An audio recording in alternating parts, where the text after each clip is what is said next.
Preview.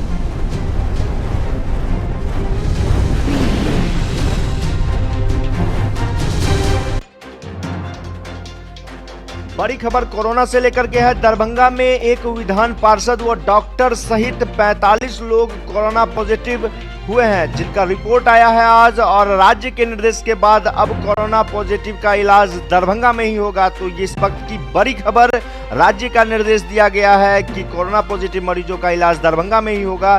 Darbhanga में फिलहाल पूर्ण लॉकडाउन की संभावना भी नहीं दिख रही है। 12 लोग शहरी क्षेत्र से पॉजिटिव आए हैं। तो इस वक्त की बड़ी खबर, आइए जानते हैं पूरी खबर क्या है।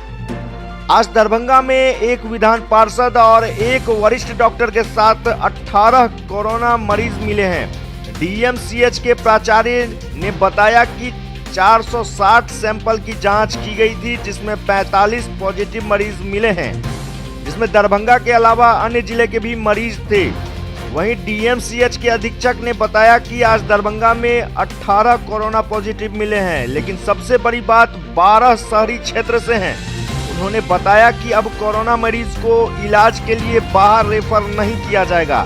डीएमसीएच में 100 बेड को कोरोना मरीज के लिए निर्धारित किया गया है। राज्य सरकार के निर्देश के अनुरूप यह निर्णय लिया गया है। जिन बेडों पर ऑक्सीजन पाइपलाइन नहीं है, वहां सिलेंडर से ऑक्सीजन सप्लाई की जाएगी। वहीं 6 बेड का आइसोलेशन है, जिसमें सभी सुविधाएं वेंटिलेटर के साथ उपलब्ध है। सूत्रों की माने तो आज जो केस आया है उसमें एक दूल्हा, दुल्हन और दूल्हा के पिता भी कोरोना पॉजिटिव आए हैं। हाल ही में इनकी शादी हुई थी, जिसको लेकर शहरी क्षेत्र में हड़कंप मचा हुआ है।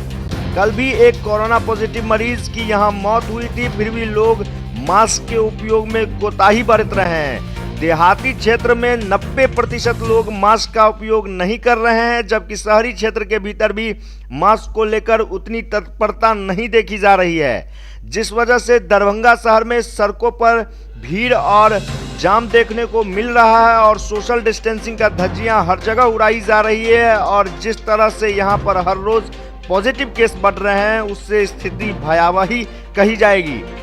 यद्यपि जिला प्रशासन की ओर से मास्क को लेकर अभियान चलाया जा रहा है, प्रतिदिन जुर्माना भी हो रहा है, जागरूक भी किया जा रहा है, लेकिन लोग जानबूझकर गलतियां कर रहे हैं। ऐसी स्थिति में बिगड़ सकती है हालात, इनसे इनकार नहीं किया जा सकता। वैसे अब आम लोग की तरफ से लॉकडाउन लगाए जाने की मांग भी उठने लगे हैं। जिला प्रशासन ने भी कहा था कि बाढ़ को देखते हुए 13 जुलाई के बाद इस पर निर्णय लिया जा सकता है, लेकिन अभी तक लॉकडाउन की संभावना नहीं देखी जा रही है। जिस तरह से यहां हर रोज पॉजिटिव केस बढ़ रहे हैं, उससे स्थिति दिन प्रतिदिन खतरनाक होते जा रही है।